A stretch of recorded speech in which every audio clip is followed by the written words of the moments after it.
We have three wonderful participants with us here on this panel.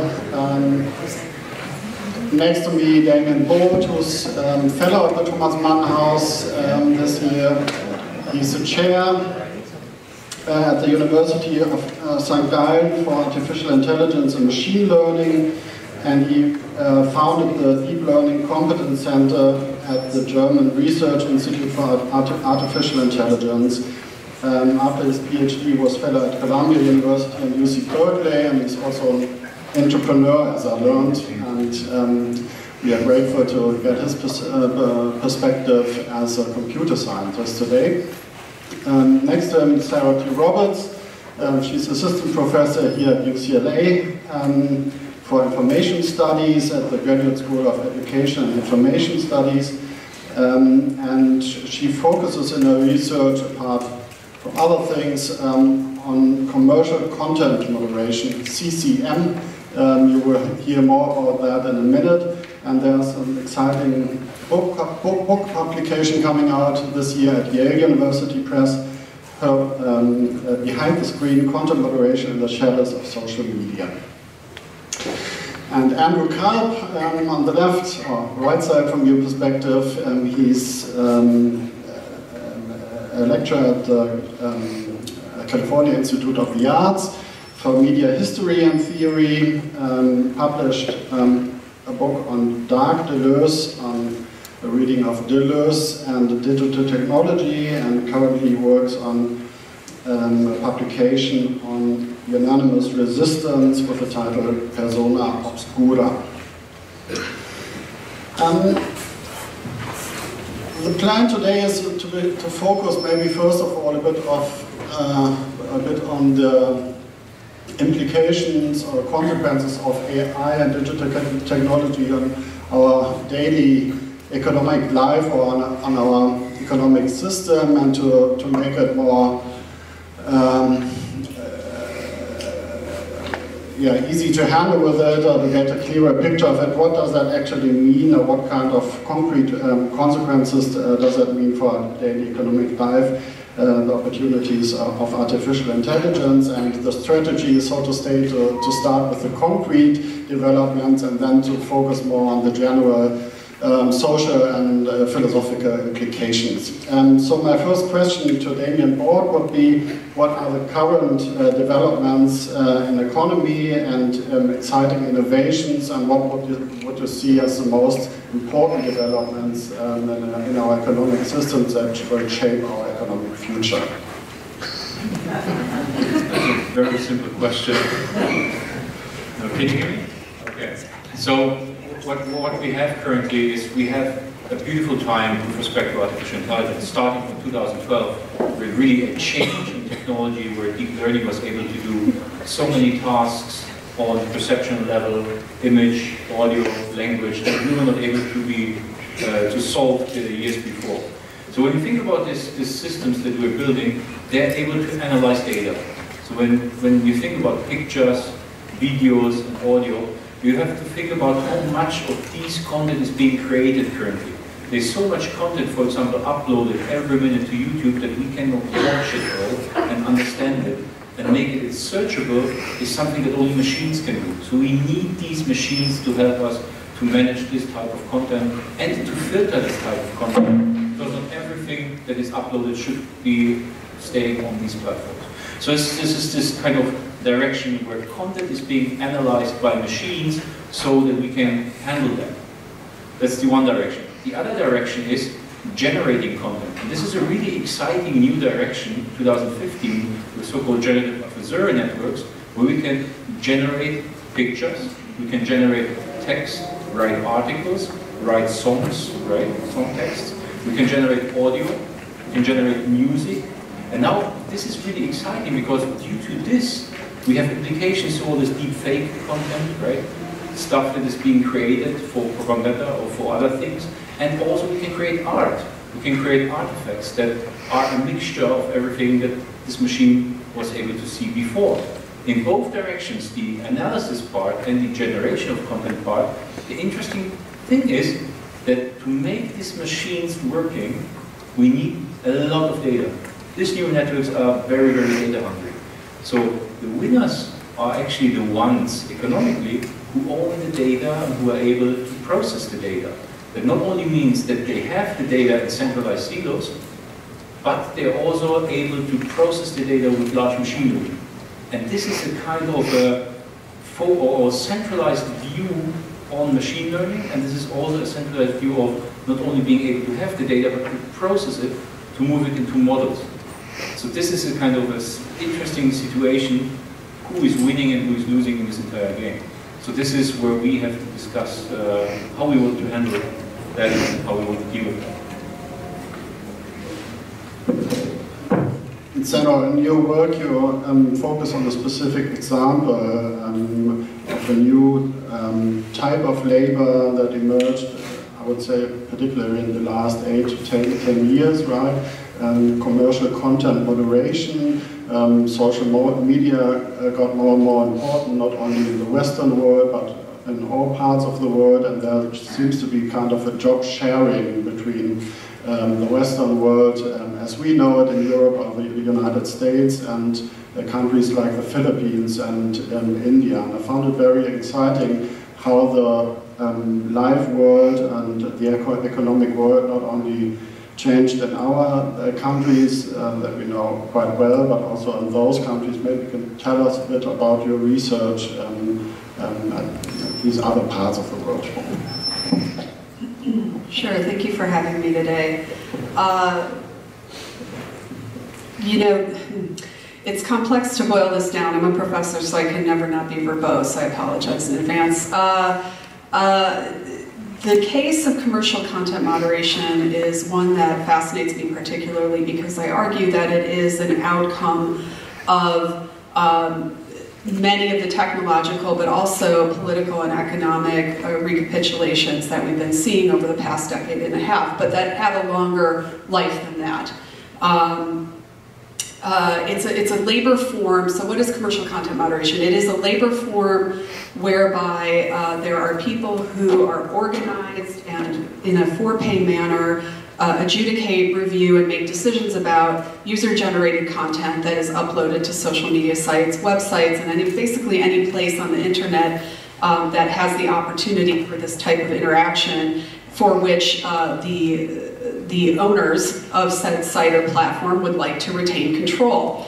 Now, here's the big reveal. Most owners of sites and platforms like to retain control over what is on their platform. I say this tongue-in-cheek, but it's not so long ago where the fundamental presupposition and sort of quid pro quo arrangement of our engagement online, at least in the context of the United States, was predicated on a notion of user to platform to world that was unfettered and unassailed by anyone else's ideas, that the free flow of information was the thing that lured us in and kept us there. And what commercial content moderation does in so many ways is reveal that not only is that not really the full story today, but it really never has been. These companies use this practice as a mechanism of brand management and control primarily, and it has many positive knock-on effects, such as protecting users or responding to jurisdictional norms in a particular place in the world, such as Germany, for example. But first and foremost, it's a practice that was born of the need of the firms who own the platforms to protect themselves. That is at odds with the notion of self-expression with no boundary. So understanding that background helps us understand why this is an industry and a practice, a phenomenon that grew up in secret, that the companies were loath to talk about, and in fact for years not only denied, but actively suggested that was a practice that was undertaken by machines and by computation at a time when it was wholly unfeasible computationally for machines to do the work. What we have now is a peculiar kind of reformulation of the labor market that follows the work of many scholars in the space who've discussed this, the sort of globalization, race to the bottom, reformulation of of the economic relationships among places in the world so that it can make sense under the logic of this phenomenon and under the logic of the needs that it serves for a company in the middle of a cornfield in Iowa that was called CalArts to have a tagline that says to the companies it solicits, outsource to Iowa, not India. Yeah, somebody laughed. That's a punchline. Thank you very much. I'll be here all week. Yeah, so this practice in and of itself, you said one of our mandates was to start from the concrete. I think for me, I'm deeply invested in the study of this particular phenomenon, to be sure, and in no small part around worker welfare. But I also think there's a much bigger story through the lens of this phenomenon about things like humans and machines and their relationship, and not only their actual relationship, but the social expectations around that.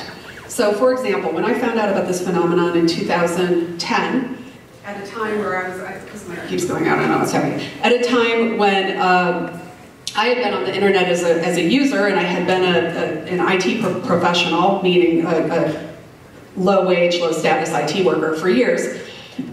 It was new to me that this would exist. I went around the University of Illinois and asked all kinds of people. I asked people outside of that place too, but people who were academics and highly placed to know. And I said, number one, have you ever heard of this phenomenon? They said, 2 of 1. They paused and said, no, I never thought of it. The second thing they said was, don't computers do that? So that told me that there was something pretty important about not only the way the practice was actually being undertaken, but also the way we were formulating our relationship to these technologies collectively in our own minds. Not because everybody was dumb and duped, but because we had been sort of being conditioned to that for a number of years. And it's inaccurate, to say the least. I'll leave it there. Thanks. But first of all, it seems to be like that in the Philippines and India, as well as in the United States, these technologies create new work or labor opportunities. Is that right? I mean, we will also focus on the problems regarding the distribution of goods and distribution of means of production and so on. But first of all, we can say, I find it fascinating because often enough in the discourse it seems to be automatization, artificial intelligence that leads to the end of work. So that's not creating more work, but it helps us to get rid of all those cumbersome work that was so influential coining for our human lives. And what seems to happen is quite the opposite. Damian, would you agree on that observation? Or, I would say it's shifting work, right? It's shifting work from one part to another. The question is, this shift is happening, and I was in one, so people are aware of this shift. I was at one meeting of the European Commission who said, like, you know, how do we deal with the future of work? And everybody was at a big table, many people, many companies, everybody's like, we have to make it human-centric. And then the other person was human-centric. Everybody's agreeing we have to make it human-centric, except one guy who was from a car manufacturer, and he said, like, these machines cost money. We have to get a return of investment. So we have to think about what we're investing, and because we're investing this amount of money, we have to get this money somehow back. So if we're thinking about shifting work, the total amount will not be more with salaries, etc., than what was invested. So maybe there will be more work, but then in the lower paid sectors. And this is, if you think about, these companies, they have fiduciary duty. They have to increase shareholder value, right? So this will be the equation. And this with all the automatization, the sum of the amount of money that is gained and is spent will be equal, and maybe improving in a way, but the amount of work that will be more will be less paid. And that's the one shift that I observe. Andrew, in our preparation talk, we already talked about this utopia of an end of a world without labor, a world without work. That's not at all something new. That is more or less a characterization of modernity. So beginning with a steam engine or a different kind of invention, there were always people who imagined a future without work and with a totally new economic system under utopian conditions, so to say. And could you tell us a bit more about those utopias and those communities that formed around these ideas in the 19th century and the beginning of the 20s? Yeah, thank you so much. I'd love to be able to talk about some of these issues with economics, and also, just as a preface, the way I come to media, digital culture, and technology is through a group of artists, activists, and scholars who really took up these issues in the 90s during the anti-globalization movement. And so for me, coming from those communities, the starting premise is always that our current economic system is not only highly unequal, it continues generating more inequality. And so if we simply try and soften the forms of technological advancements without doing a massive paradigm shift in the process, it is more likely than not that they're going to continue deepening these inequalities. And so I'm very open to people who are looking for reforms or constraints that are looking to do it. But also for me, it's also this question of getting back to other forms of thinking about how the world can operate. For instance, that it's only until the 1870s that we started thinking, or only since the 1870s that we've been thinking about economics not as a moral question of moral philosophy, but instead about a calculative practice in which it's purely objective and the numbers somehow guide the way. And because of that, I think that we've seen this shift when thinking about economic questions in this sort of like one utopian fantasy given by Henri Saint-Simon, where he says that we're going to move from the, this gendered language, but from the governing of men to the administration of things. And I think one of the challenges is, if we think of something like governance or economics merely as an administrative question of how things should sort of operate and technical problems that can be solved, then unfortunately we're no longer thinking, if we use thinking with a capital T, about the ways in which the world operates, and simply we're looking to extend or somehow improve small aspects of it. And so that means even if we look at these older historical examples, it's quite curious. So 19th century, I mean, we could look at when historians say that the Industrial Revolution comes to the UK, it's probably in the sort of mid-18th century, but there are people thinking about, hey, we know that the Industrial Revolution is benefiting people who own factories, but then there are utopians who imagine, what if we collectively buy factories ourselves and run them? And there's a whole series of philosophers and social reformers and thinkers who came up with alternative models for this, one of them being Charles Fourier, that a series of followers who all immigrated to the United States and set up Fourierite phalanxes all across the eastern seaboard, all the way into Ohio and Indiana. And unfortunately, most of them failed, though some of them still exist as intentional communities today. And it shows that there are these moments, during these moments of social transformation, in which these alternatives can be sort of considered.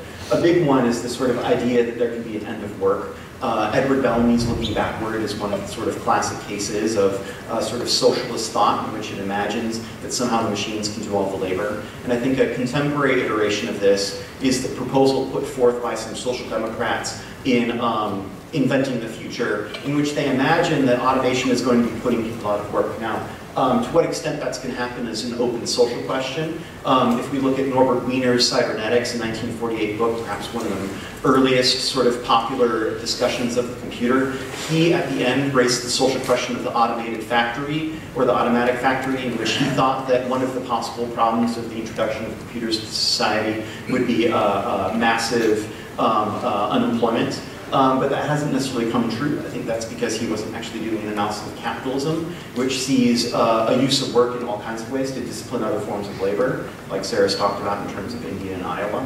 And so it's not entirely clear if automation is going to be throwing people out of work.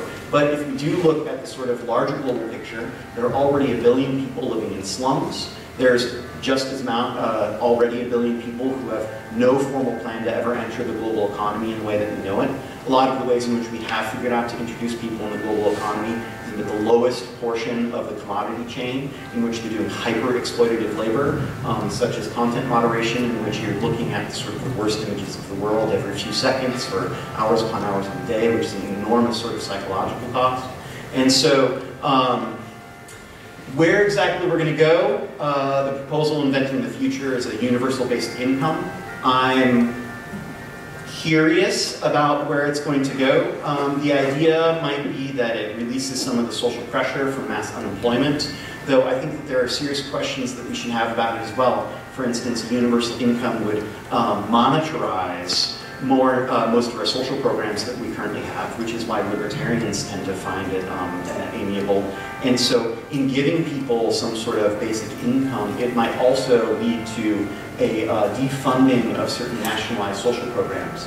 And so there's this sort of question over nationalization right now, which is sort of one of the proposals for platforms to nationalize them to run the public good rather than private good. And I'm cautious, I'm curious, and I'm interested to see where it's going. I heard a great 15-minute intervention on French radio by a woman who was proposing a universal maximum income. It was great.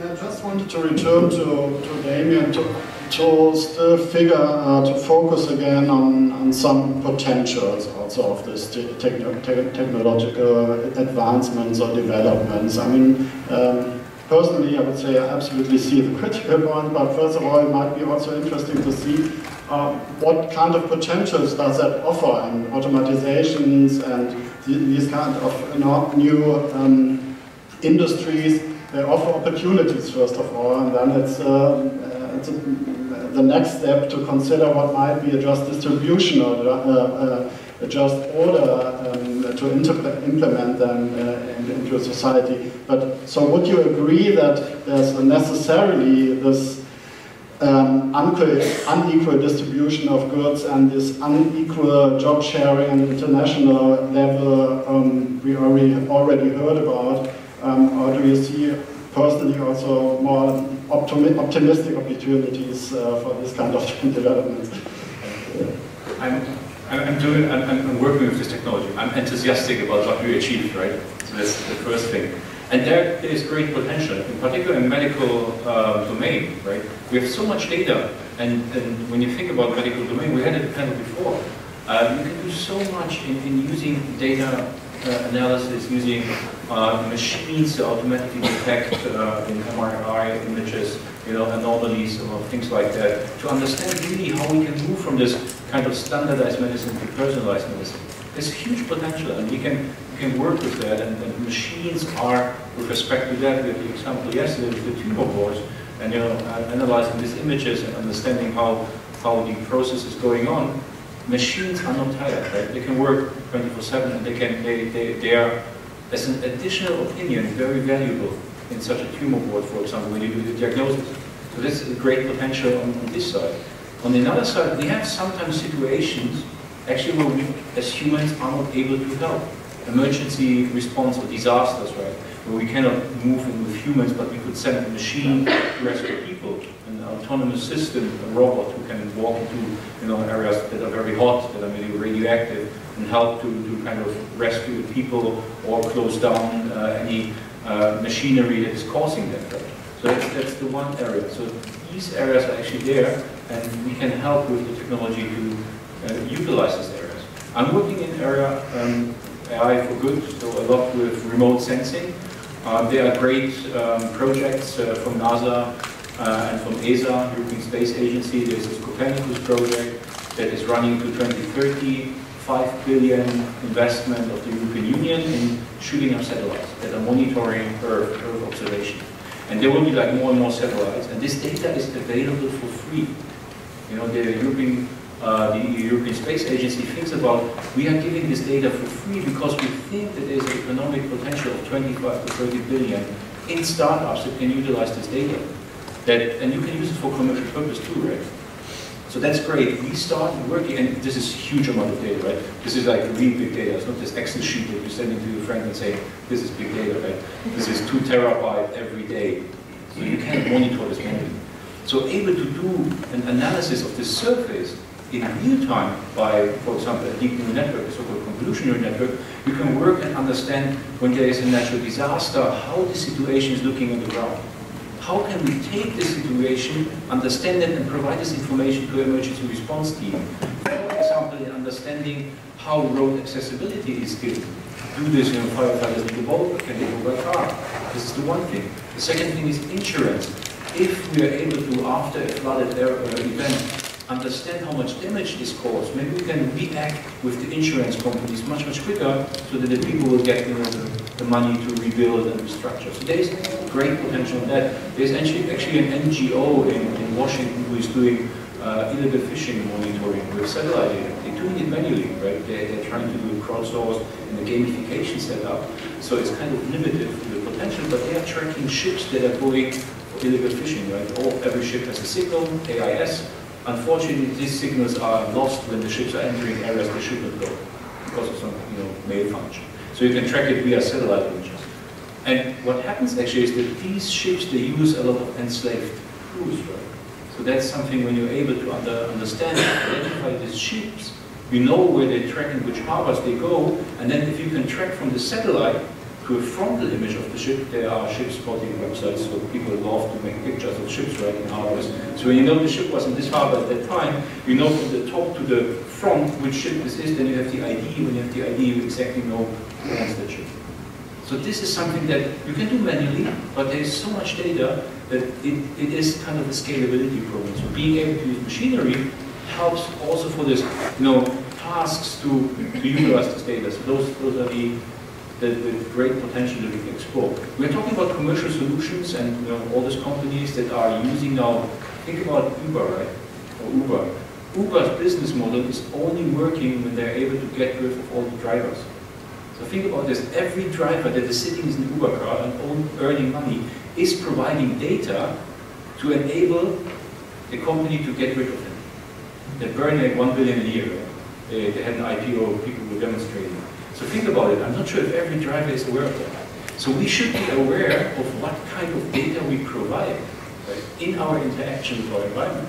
Our data is valuable. So can we understand this in a way of having a data broker who is kind of negotiating with the companies how much our data is valuable? That is a new currency. So why not going to Google? Google is giving you the service for free, and they claim like $250 US per year of service that they're using, so therefore we just take the data. But what if I claim that my data is $1,000 a year worth? So then actually Google has to pay me to use that I'm using the service for free. So that's a kind of discussion. The second point is, when we think about that, is who owns the data, right? Who owns my data? Is it my data? Is it data of Google? And if you think about that, you can kind of extrapolate. Think about Facebook in 50 years. There will be millions of people who passed away on Facebook. What happens with this data? Why not have a donation of data? If I would be aware of that, I can control what happens with my Facebook data. I don't want to give away my pictures, but maybe my newsfeed. That's in 50 years, digital archaeology will understand how the newsfeed was working, and we would have an entity like the Library of Congress or something that collects all this data, so that we can kind of hand over it to researchers, social scientists that are having this great theory and prove it empirically with the data. I mean, that would be a great thing. Thinking about donating data is great, because then you are thinking about ownership of data, but it's also kind of scary because then you have to think about your death. Right? So when you talk about all these companies in Silicon Valley, they obviously say, we own the data. Right? So that's the discussion. How much is my data worth? Right? It's valuable, we know it. So that's from the commercial point of view, I guess, the direction that when we know this, we could start this discussion. But on the other side, right, nobody reads through the terms of use. I'm just clicking it, I'm happy that I'm using this kind of free services. So yeah, I'm lazy, I don't want to kind of deal with this, so everything is status quo. That's the situation that we're in.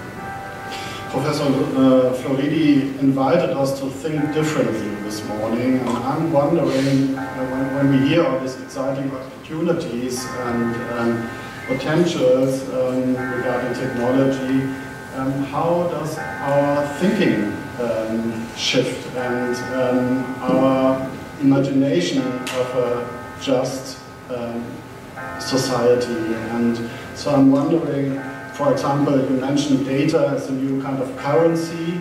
Are there any models to imagine how to use this currency? Maybe with a new model of the commons, for example, where data is used, and maybe that might be a question for Andrew. So I'm wondering, this relation between culture and economic thought and technology, how does that play together, and how might we be able, through new thinking and new models, new utopian thinking, to use those potentials for a better future, and not only to complain about the unjust distribution and you know what I mean? Yeah, I've got thoughts. You know, there's a saying which is, everything looks like a nail when all you have is a hammer, right? So one of the main problems here is that we're trying to solve for problems that are quite limited themselves in terms of scope and imagination. And I would add that they are also a direct result of things like a business model choice. What do I mean by that? Well, we'll take the case of commercial content moderation off the top of my head. When we think about that problem, that conundrum that these firms have in terms of scale, so as of 2015, YouTube receiving 400 hours of video content per minute per day. That's an old stat. We know it's gone up, right? We think about scale and volume as being a primary source of the consternation in Silicon Valley around how to manage content and how to deal with it. The result is a hybrid approach of humans and machines and a hybrid approach of industrial sectors that they employ. But you know, they approach the problem as fundamentally intractable, right? Like, well, there's just all this content and that's just what it is. Well, why is there just all this content? There's all this content because it was expedient, economically and otherwise, for these firms to open up their channels and ask the world to dump their thoughts, feelings, self-expression, relationships, pictures of their cats, pictures of their kids, people from high school you forgot about that now you're connected to and you wish you weren't, your uncle who's racist that you don't want to hear from. Okay, they took all of that on and they monetized it, right? It wasn't just sort of a social experiment to see what we might get. That was like oil or gold, right? And they monetize that material, and guess what? The more the better. So when we think about the issue of, golly gee, now we have all of this content, some of which is abhorrent, illegal, shocking, gives people PTSD when they view it, gets us into hot water in Germany when we circulate it, etc. We need to actually go back to the source of the actual problem and interrogate it. It wasn't a foregone conclusion that there ought to be platforms where you could just dump whatever onto them. That was a business decision that was predicated on a lot of things, and I gestured at it earlier in terms of just the philosophy of, you know, information ought to be free. But the philosophy of Silicon Valley is information ought to make us money. Your information ought to make us money. That's not something they usually broadcast, right? That's not the way they articulate the problem. So what I would say is the first thing we need to do is get people in the room who will ask different questions before they go to the solution perspective. In fact, ask how did we get here and what might we have done differently? Companies themselves are not going to do that without impetus. There's really no reason for them to do that. We ought not to expect them to do that. We heard earlier about their mandate, their fiduciary mandate to shareholders to make money. Right, we know that's what they're about. But there are other forces that can countervail that one. You know, when it comes to machines and labor, my experience with Silicon Valley is that replacing humans with automation and computation is not just a practical matter, it's an aspirational and ideological matter in Silicon Valley.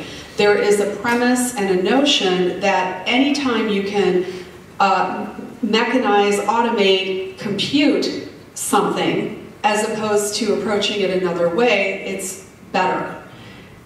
That is not also a value-free decision.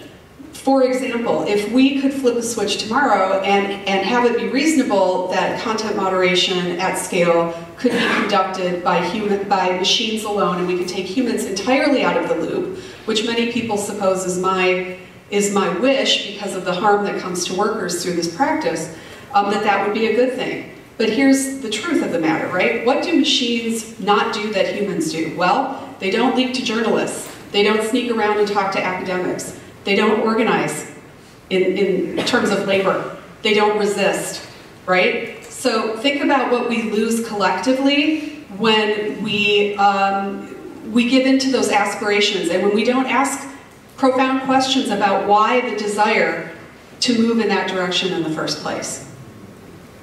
So I think an interesting peek into this world comes from a very surprising source. Amazon has a labor system that they use called the Mechanical Turk. And it's where humans perform tasks that would otherwise be performed through computation, but for some reason a computer hasn't been able to figure out how to do it yet. And it's a very classic form of piecework, and it's done at a very cheap rate, usually far below what we would consider to be minimum wage.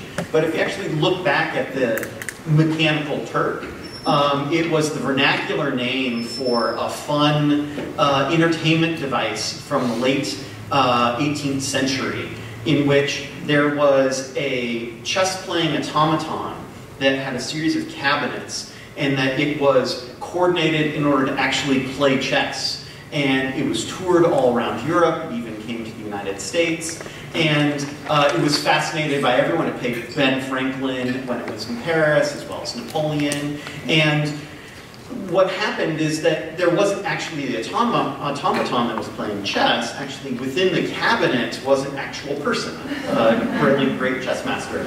But everyone was entertained and titillated by the fact that they couldn't find where the labor was. It was invisible, it was seemingly there. There was all kinds of books that were written about theories and hypotheses and how it's really sort of working out. And that's, I think, a lot of the way in which popular culture understands automation today, in which it's sort of seen as having this aura, it's entertaining, it's a sort of fun gadget, they don't know exactly how it works, there's all these sort of attempts to sort of figure it out. And I think a lot of the time it's indulged by a lot of the companies that use it, because they understand that it carries this sort of aura with it as well. And so I think the first step that we need to do is actually figure out how this sort of device in the system is working. And these sort of devices historically have always been models for larger social commentary. So like the camera obscura, for instance, was the way in which people initially started theorizing ideology. Now, to get back to our original question about some of the utopian versions of it, there have been times in which it's happened. So I mentioned the sort of Fourierite phalanxes and the Owenites and other sort of utopian socialist experiments in the early 19th century. But in 1970, there was a small experiment in Chile, Allende's Chile, that was set up and eventually started working in 1973. It was working on the cybernetic principles of Norbert Wiener, but cybernetics was also adopted in a sort of a partial way in France. It was official state ideology in the USSR for a time, and so it was sort of going around. And they decided to run all of Chile's economy according to cybernetic principles, which is to say inputs and outputs, graphs, some sort of automation, as well as adaptive sort of principles. Though really never completely took off, but they made this really amazing command center in which there were these futuristic chairs and all these blinking lights on panels, and everyone felt that it was sort of like moving somewhere. But it was interestingly a political problem because people didn't like it. They didn't want it to work. So there were midterm elections that happened in March, in which Allende's party ultimately lost, and then set up the conditions, obviously, through US government and CIA and Chicago school manipulation until the final coup in September 11th of 1973. So there are these moments in which we've seen these alternative experiments start to work, but I think it was called Project Cybersyn. One of the best books on this was an MIT Press book by Eden Medina called Cybernetic Revolutionaries. You should definitely check it out if you're interested. But what I think this case shows is that even when you have small technical innovations in order to try and put forth utopian vision, that it's within a larger geopolitical context in which military technologies and international forces and capitalism certainly is the backdrop, and it's going to be one of the major sort of intervening forces in the process. And so there have been numerous attempts to come up with sort of non-capitalist, cooperative, and other economic approaches since the 1990s that have tried to ride the sort of internet wave. And routinely, they've been crowded out, not because that they're not valuable in their own right, but because capitalism and its profit-based principles are so powerful and so strong, and they are sort of the larger social dictates of our time, that we're not able to sort of indulge in them in the ways that we really want to. And so I would love to come back to some conversations what those particular technologies are, but I'll give you a hint on one of them. Twitter was initially developed as a protest tool for the 2004 Republican National Convention. We've seen what it is today, and it's sometimes helpful. It's awesome, right? Yeah, but there's Gamergate, you know, where it's being used in very sort of deeply misogynist, sexist ways. They really have not wanted to police far-right sort of political opinions very much. And so I think we need to start questioning a lot of the deeper values of what does free expression, free speech, exposure, all of these sort of like social questions that go into the technical systems. I would like to comment on the Amazon Mechanical Turk. So in computer vision or in AI machine learning, we need ground truth to start to train the systems. Right? Ground truth is provided by humans. So you can use Amazon Mechanical Turk to borrow a little bit of this labor. You know, I show a picture and this person says that's a cat. And I use this pair, picture and cat, from this one person, and I take, for example, 1 million people who are giving me 1 million of those pairs to train my machine learning, my AI system. And then I can do it without these people.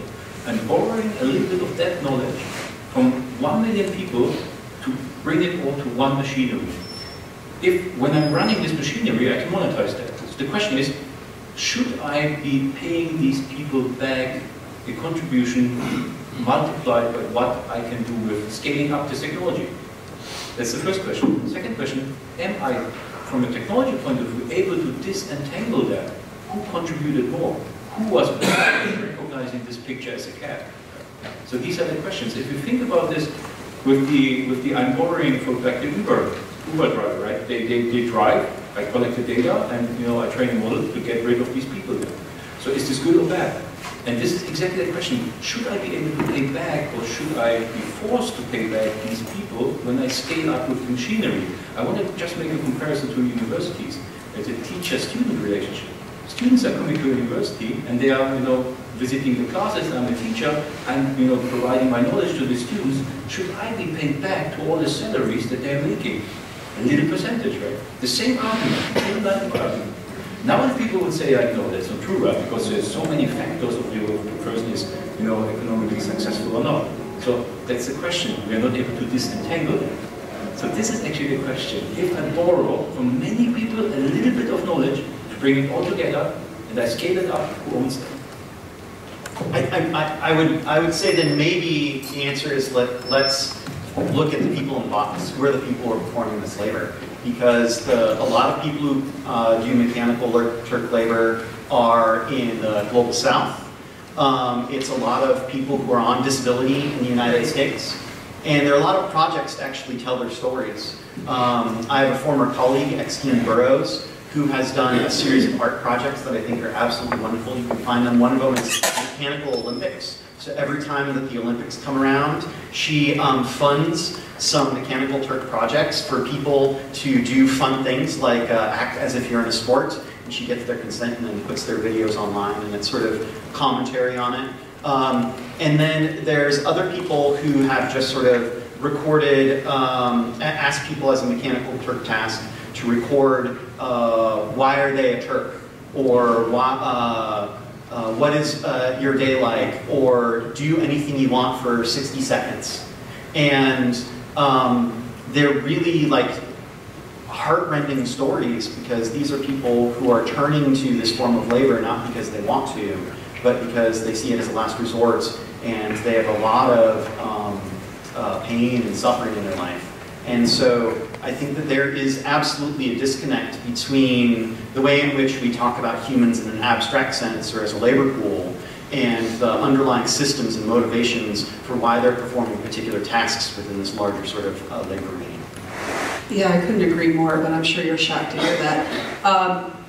I think that you know, the real decoupling here goes on in terms of the socioeconomic, political, and historical contexts that have formulated an underclass which serves the needs of the very kind of machine learning projects that we're talking about.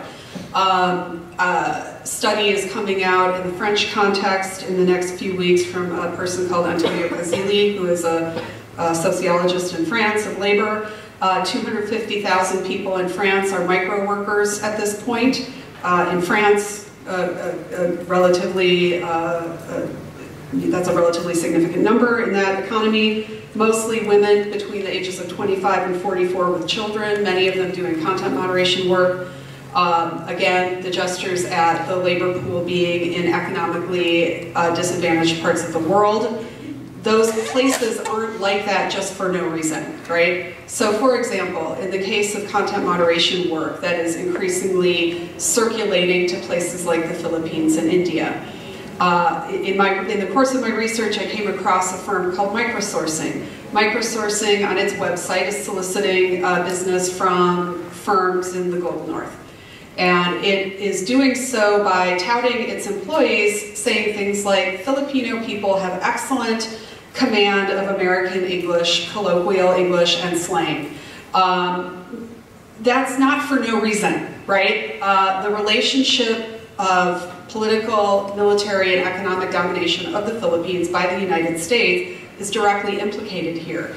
And in fact, not only is it implicated, but it's once again extractive, right? That this labor can be cited in the Philippines, be predicated on these conditions that were created by the state of colonialism and be turned around and packaged up and sold.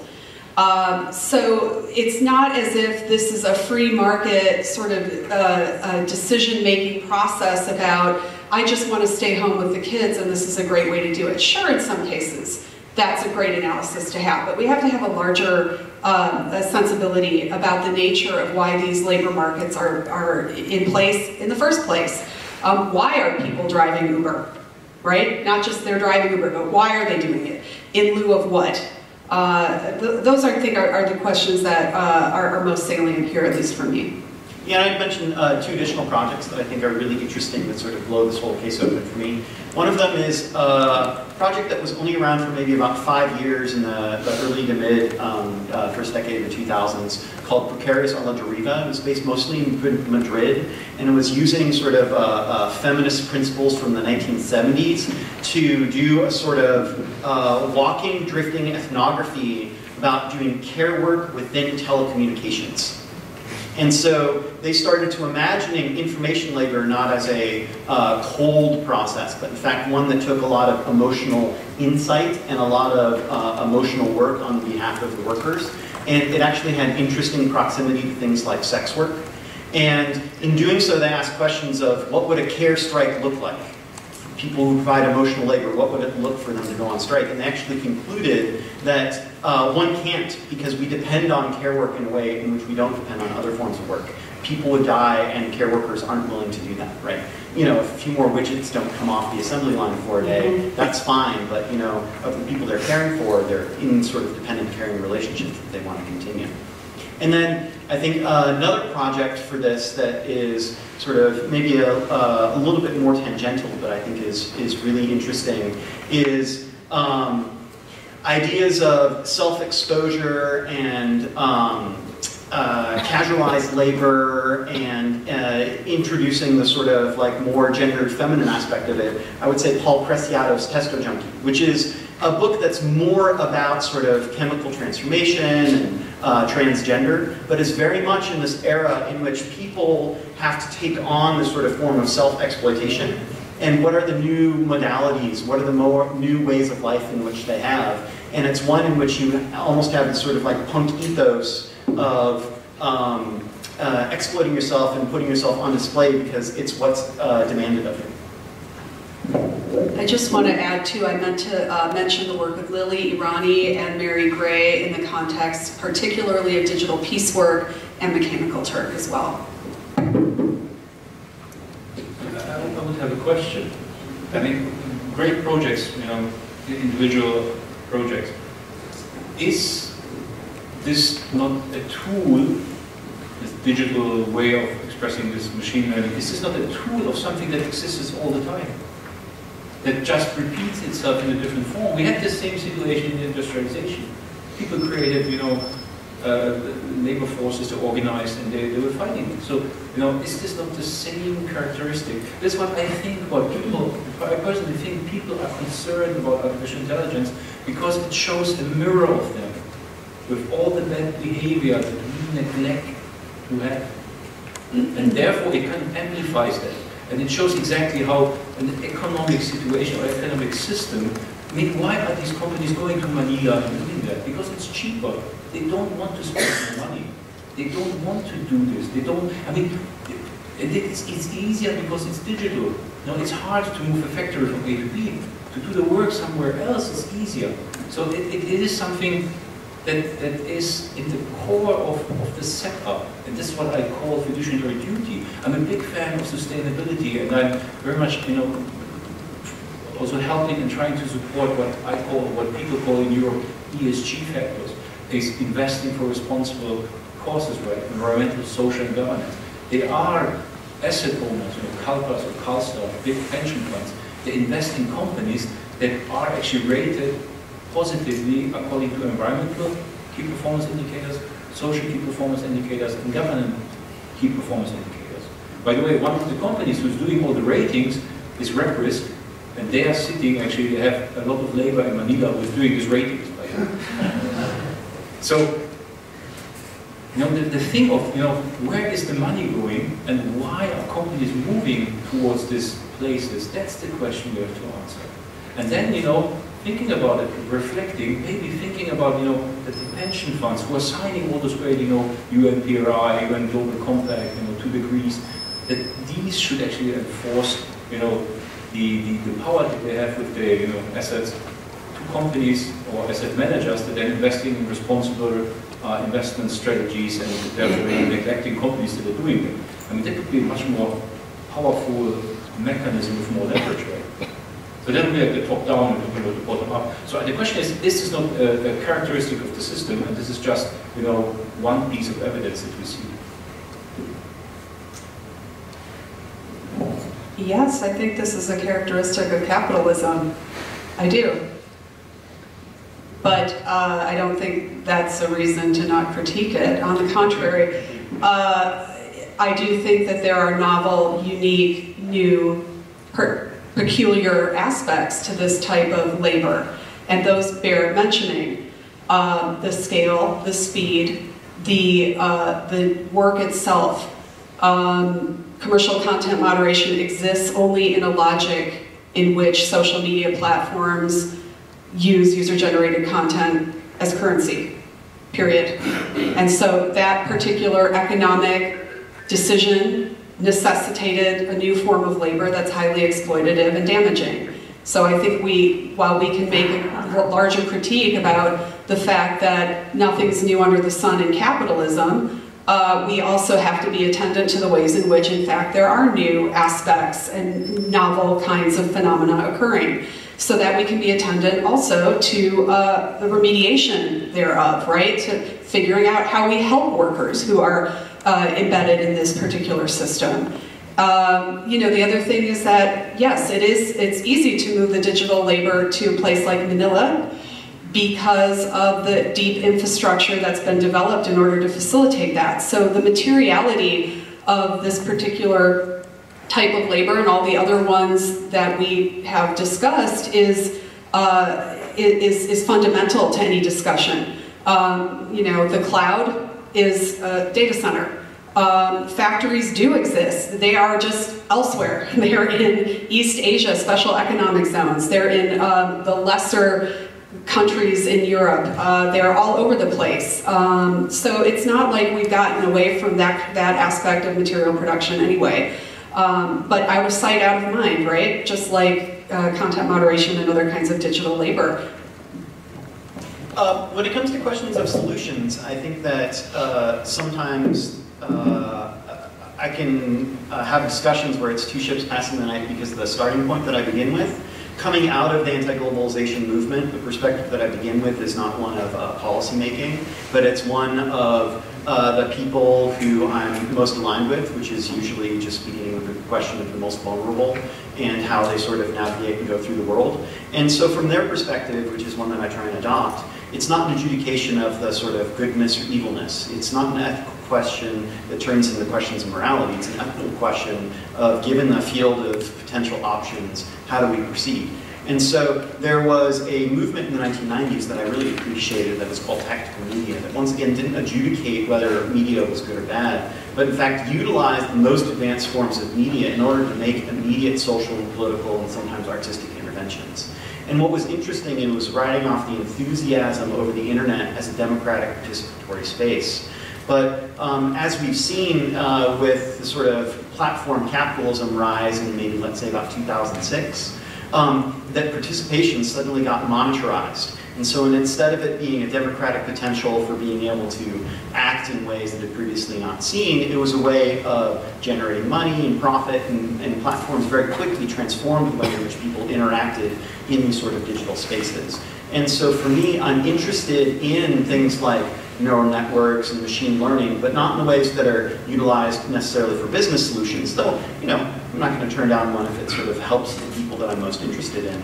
But, and neither is an adjudication of being neural networks being good or bad, but it's what are the ways in which they can be used to decrease inequality, to fight racism, to address questions of misogyny and sexism in a deep, fundamental social level of actually addressing the patriarchy. And I think that there are people who are doing it. I think they're interesting projects, but I don't think that they're advocating for them on the level of sort of the good of humanity. And that way we don't have to deal with these sort of like bigger dilemmas of like the Industrial Revolution being great, but also the Industrial Revolution currently putting most of humanity in peril with climate change, right? And if we just sort of talk on that level, we'll never really come to any conclusions because it's just too big. I think that's a wonderful closing remark, Andrew, and thank you so much, Sarah and Damian as well, for this inspiring, controversial, I think really insightful debate. Yes, we ran already out of time, but maybe we have the opportunity for at least 2 questions from the audience. If there are any, then please give us a sign. Stephen. This isn't a question so much as a comment. Listening to you, and then listening to Professor Gallen, it seems to me what we need is 2 parallel movements. We need a more active protest culture before this goes so far that we're dealing with so much unskilled labor that we're so replaceable that the protests can't mean anything. And at the same time, we need to force the issues at the ethical level, as close to government as we can get, governments that will get, and build a sort of logical regulatory structure that at least intervenes at the worst of it. And I guess my question is, does this seem like the gap seems so big between people working at, let's say, the European Union and the governmental level and artists working at the individual project level? And it's hard to see how you bring, is there any medium to bring it together as a coordinated effort? Yes, such a panel. Sorry? Such a panel is such a conference. Well, I think that there's a deep sociological problem. So labor resistance 500 years ago were peasants with pitchforks. Labor resistance during the Industrial Revolution, people were socialized together on an assembly line. They knew each other, they knew their families, so solidarity literally meant, I care so much for this person, I'm willing to put myself on the line. One of the deep sort of problems with digital labor is in part its management structure is in order to individualize and alienate people from each other. So what would it look like for all of the Lyft drivers to genuinely engage in a labor struggle for an extended period of time? It's hard just as a social question. How do you connect and build those sort of deep linkages so they can actually do it? Yeah, I mean, I think the comment is spot on, and that's the conundrum. More work can be done in a register in between, or at several registers in between, with labor activists, with people trained in these areas and who might be also local to a particular context. That's one way. Another way is to look across globally and look at particular types of labor. So again, content moderation, which goes by about 50 different names that I've got a list of, at least, by design, right? Because if I'm a community manager and you're a machine learning rating specialist, we might not both know we're content moderators, right? Until somebody figures that out. That's a strategy used to break down the solidarity movements right there. So we have to figure out how to help these people who have been placed into labor situations designed for alienation to break out of that, which also means having time and bandwidth to be thinking about that rather than clicking.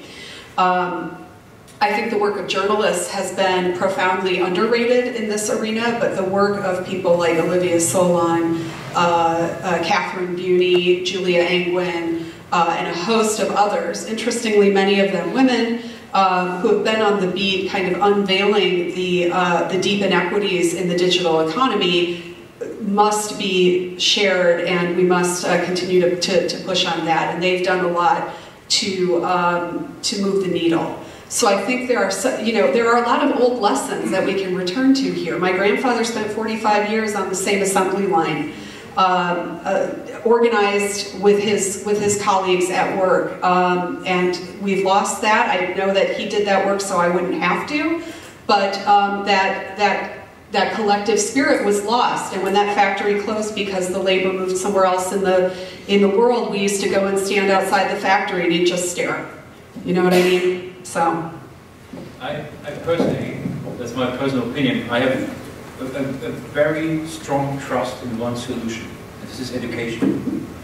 Education. I mean, just a personal example, I was born in communistic Poland. Right? We moved with the family when I was 7 to Germany. We started with 0. The only reason I'm sitting here is education. And the second reason why I'm sitting here is education was free and is free in Germany. So we have to prepare the generation that is coming to be prepared for what circumstances and how the environment will look like. That's the challenge. Consciousness raising? Is that what we're talking about? Yeah, before this we spoke about this concept of currency as data, or data as currency. And I just wonder your opinion about if this is like the most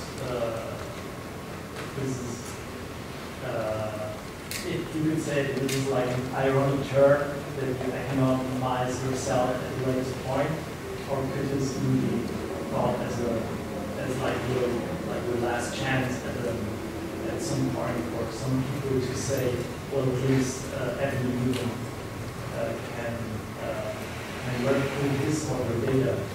So I think we're already doing this, right? The most precious resource we have is time, and I'm giving my time to work to receive money. Right? I can create more data than time. So why not also monetizing my data?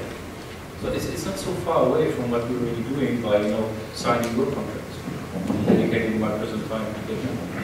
I mean, I'd be highly suspicious that all personal data will be valued equally. Yeah. Agreed. I think it's no surprise that data can be monetized, but I don't think it can form as currency, and perhaps I'm just being didactic here, but currency is something that is very specific. It has either 3 or 4 different sort of qualities to it, including being stable, being a unit of exchange, and a number of other things. And for instance, cryptocurrency was found interesting by people not because it was functioning like currency, but because it was functioning like an investment vehicle, which is meant to change in value for them and hopefully grow over time, which is precisely not what money is meant to do. Money is meant to be constant and stable. And so when we talk about monetizing, I think it's really just profitizing. It's not making it into a currency for exchange. I think it's being able to create financial opportunities for someone to value it in order to further certain business ends. And so if that's how it's going to function, then I think it's still working according to a sort of profit motive. And I would have deep questions over how a profit motive would be able to get us to the just economy that we want. But I'm absolutely open.